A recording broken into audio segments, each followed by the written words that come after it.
And welcome back to Runescape Quest 101 in Ep5 Myreque, Episode 5. Though little is known of the Fourth Age, especially in the land now known as Mauritania, some small details of that dark time do yet remain. This book is as complete as an account as I can be mustered by the author, and its purpose is to strain the times and tales of those would-be heroes buried under Patadomus. The datum are vague at best, and no true regage can be hardly best sought. It's hope the lowly author herein lies to the recount that small morsels of truth remain in the minds of those that still live, and entreat those very same to paper lest they forever be forgotten. Rudimentary abilities, I prevailed to update the place names of those dark times, and instead use those which are in common use so as to give meaning where previously there were confusion. 8 centuries and a score into the history of our land, there came a darkness which fell above the land once called Hollowvale. The queen of the sad time, and I seen it for once from middle power, came to be disposed by his dark self and his hordes. Against all her considerable will, she was forced to kneel and tend his dark self, or that she might save her loving husband Asterides. Honest which his dark self brought with him at the time writhed through Hollowvale, were on its way ever onward into Mistlin. The many wind did slow its passage, she was now called rock, but the match held its progress proper. Brave warriors so employed to die a most painful and lingering death.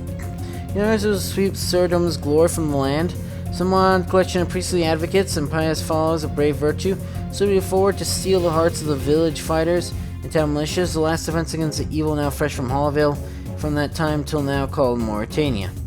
This collection of priestly valor did cast Serdom's blessing upon the untrained, fearful fighters Rock and those of her outside villagers. This did raise bravery and courage and righteousness in the hearts of those brave young Miscellanean. At long last it came the time that the rabble of the Mistlin defense started to bite. Tired from evil from Mistlin, Mauritania became smashed and torn on their pikes and staves. All caught courage from the 7 priestly warriors whose names shall be disgorged forthwith. Arando Caselin, a true leader of the Holy Seven, though rarely ever footfall in front of Ivlandis, was ever eager to smash the evil and force the tide back into Mauritania. So Dunyan of Edgeville, a pious yet brutal man, wielding his mace, he led many fighters and skirmishes to keep the evil from spreading out, flanking the group. Friar Twibic of Taverley, devout man of worship, his brave talks and uncommon speeches raised the spirit and abilities of men above that moral, so that fought as though Gothics himself were at their side, redressing the balance that his dark self had spoiled. Dearly a Templeton of Falador, a great oak of a man, so well imbued with Serdom's will and martial ability, he fair commanded people's respect and admiration, and they eagerly followed him to battle. Being voice rallied men in times of fierce fighting, thus allowing them to regroup and focus their brutal, savage violence, forced capitulation from the writhing, cowardly evil hordes. Ivlandis Sirgaze of Lumbridge, a deft and well-skilled man of unusual appearance, he held the most bizarre control over some powerful minions of Draken's horde. A rod or staff held imbued with such power, then with the aid of a Gothic serum, he turned the vile entity, oftentimes destroying the creature instantly, reverting it to the original incarnation, or worst of all, enraging it greatly, much to the chagrin of his holy brothers. Ercil the Pious of Rimington, a woman of such noble and just nature that she commanded the will of the Miscellanean fighters high and right, ever at the front of the battle displaying courage and aiding those in need. As the Gar of Draenor, a fearless woman, even at such a worthy age, it was said that her indignation at the evil scourge was enough to make the most cowardly men in her ranks act like lions in the fiercest fighting. These 7 priestly warriors altogether committed to this act. They brought the fierce intent of Serdom's will and a little bit of Gothics, forced the evil tide from Mauritania, even though really you'll find out that, well, I don't know about you, but I feel it was a lot more Gothics than you might think, if I remember correctly. From Mauritania back into those very same dark lands of fighting, fierce as a Zyphreium, and they stood side by side to prevent the evil from entering Mistlin again. So where Patterson now stands is near the final battleground for the saving Mistlin. The temple stands, and even now continues to mind to those evil minions who would seek to wreak havoc in the land of Zyphreium. Priestly brothers and sisters fought on. Some of them cast blessings into the salve and sealed in its vengeful power of Sodom, who would act as Mistlin's guardian against his dark self. You just say Draken, you know? Following this nation of holy power, Patadomus was built. In its holy eminence, the saintly remains of those 7 priestly warriors, it is believed, now rest. There's sometimes discord about one such burial. It was through happenstance that I became aware of a document which I shall hear in duplicate without any additional additions or omissions, to be run by the brothers in arms of Linus Sirgaze, ever eager. Resting place of Linus Sirgaze alone, which is easily Mist for its simpleness and trivial appearance. Mist of Mortmire lies a long cavern running from northwest to southeast, with 3 caverns along the southwestern wall, 2 caverns on the northeastern. Atlantis is put to rest in the smaller of the 2 caverns along the northeastern wall. Says worldly possessions, appropriate preparations are made. Sure the safety of mortal remains, and the cavern that formed its tomb was sealed up with boards. I, Cugius Fierus. Wait, wasn't that the name? Wouldn't that be like the father, grandfather of the river guy? I swear I've seen Furious before in this quest, along with his many other brothers in arms. Did score marks in the side of the cavern next to the cavern in order to mark out for later recovery and to deter possible intruders by making the marks look like those of some fearsome beasts. Though I've made but preliminary and trepiding journeys into Mauritania thus far, the proposed location of Atlantis' Spirit Tome has evaded me. It is with Austin's most delicate and humble suggestions that the Spirit Tome cast from the reader's mind as is in all likelihood a trap made by evil minions to beguile the unwary into Mauritania. Yeah, it's a good thing. Give so much work worth it, improve fruitful land.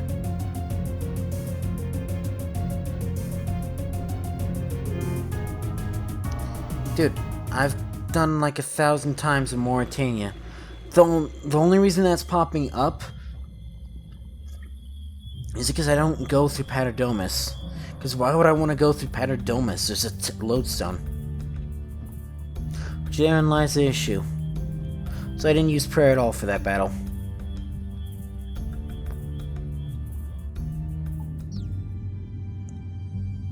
What happened down here anyways, actually?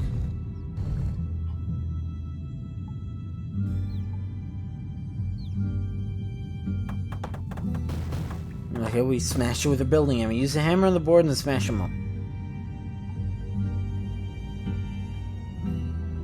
Oh, it's just straight up there. Place of an ancient warrior of Mauritania. Such a strange and ancient looking coffin looks incredibly basic, and on top you see the remains of some sort of rod.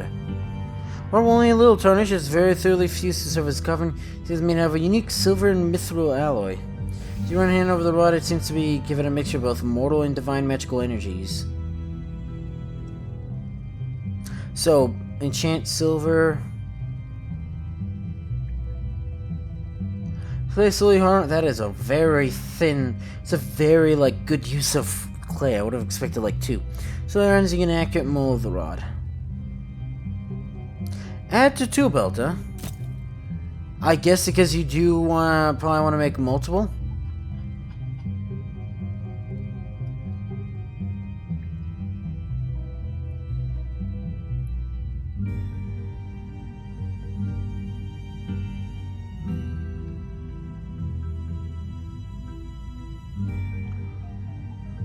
Hectophile. I should have brought it.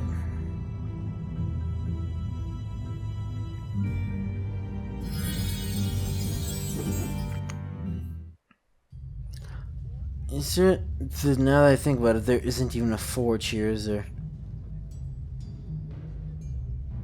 An exchange would probably be my best bet then. Thank goodness the thing doesn't need to be charged. And considering how much I got charged for it. Considering it's probably... How about to say 20... Oh, never mind. Did I buy that at 43? No, because I was 150. That's not a furnace, you dope.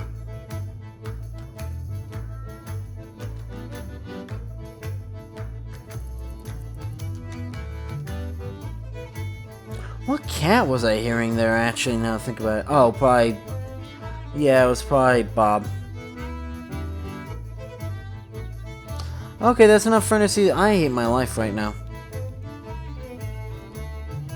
Does this place not have a furnace?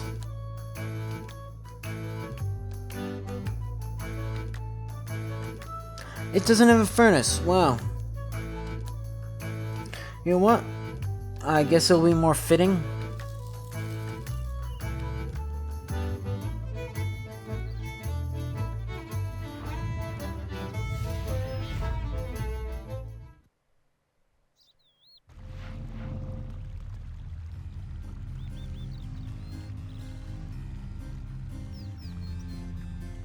Yeah, I'm an idiot.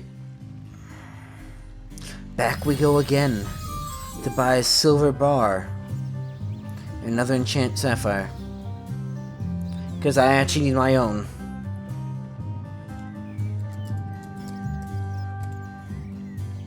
It's 2 Ps.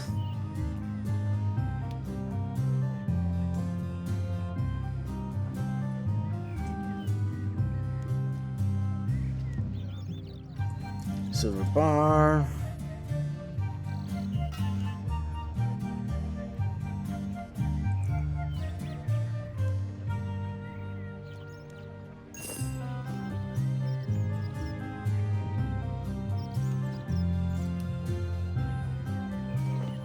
Sapphire, mithril.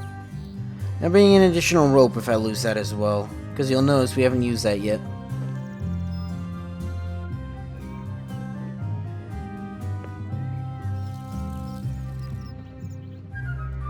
But if you end up dying and losing it, I guess that's why. Whereas like the lightning rod mold is sort of like, well, you will never need that again. Strangely, you'd think you could use it as a weapon. I mean, it's basically just like a giant metal spire. Yeah.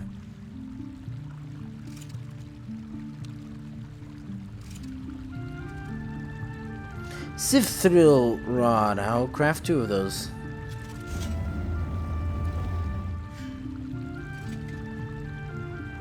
This rod looks very similar to the rod you self-used at the top of a Atlantis return coffin.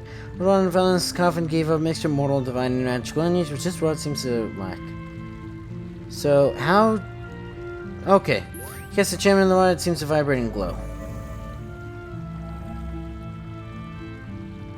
How with the rod? Give a mixture, only a mortal enchantment. Okay. Oh. Okay, weird. You think we'd be holding it, like, straight, though.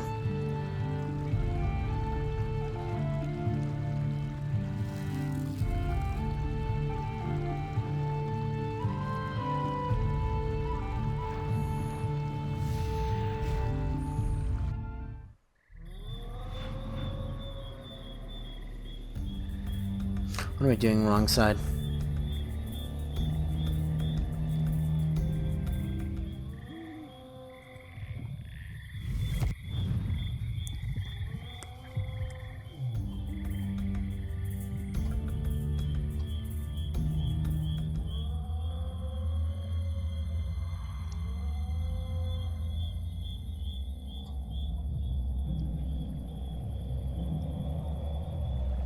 There's like 4 monks in all Mauritania. You know, they're not really monks, are they? Thanks for your help, I really appreciate it. Okay. Oh, the black gate. I mean, what is a gate but a ladder, but a really short ladder?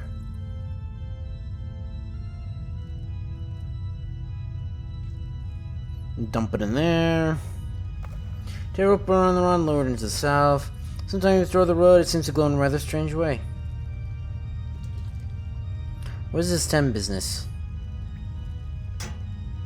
First one is mine.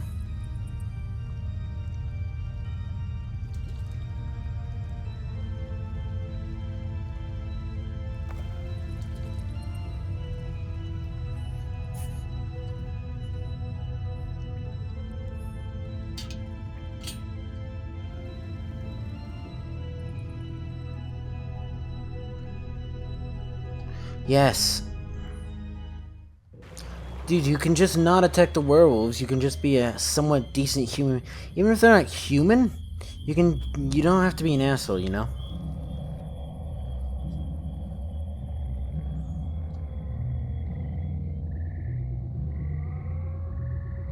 Yeah, shut up.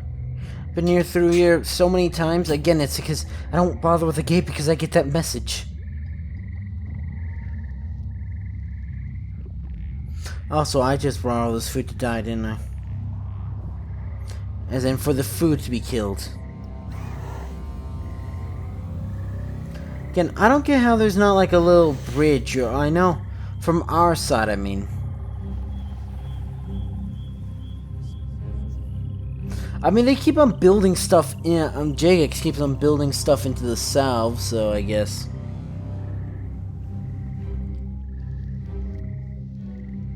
This is what happens, huh?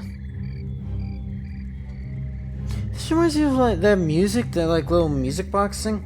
Reminds me of Never-Ending Nightmares.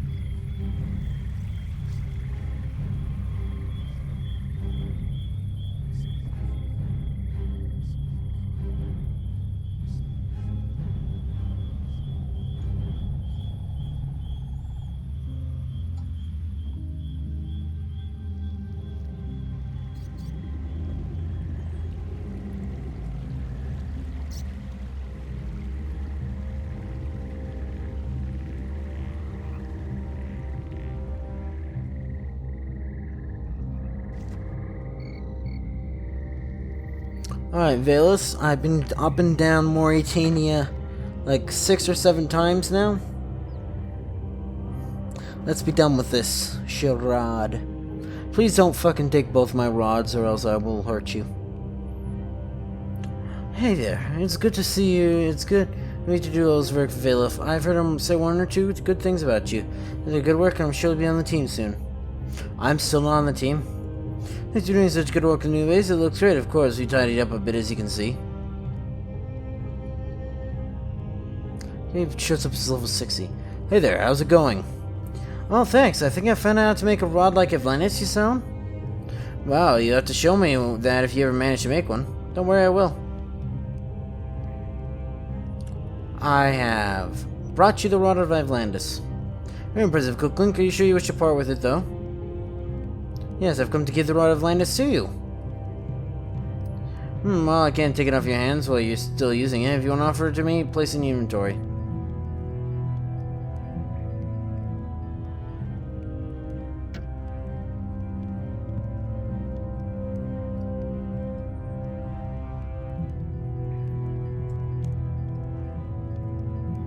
Yes. I don't believe it. Could this truly be the rod as used by Atlantis Circus? I do believe it is.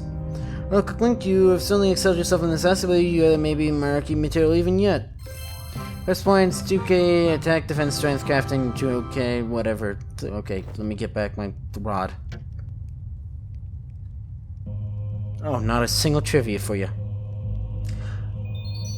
2k defense, attack, strength, and crafting. And 62 attack. Ring of Vigor. Yeah, attack stat for that, I guess. Which, I mean, it is for attacking. Useless. Useful. Not really. I mean, I say useless even though I'm going to use it for magic training.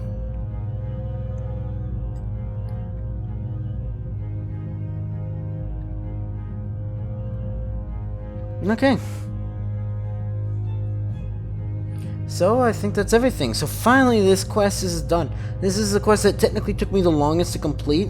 Because, like I mentioned, it's like 3.5 years between the first episode and then 2nd through 5th episode. So, anyways, now we can finally put this to rest. So, if you enjoyed this video, you know what to do. See ya!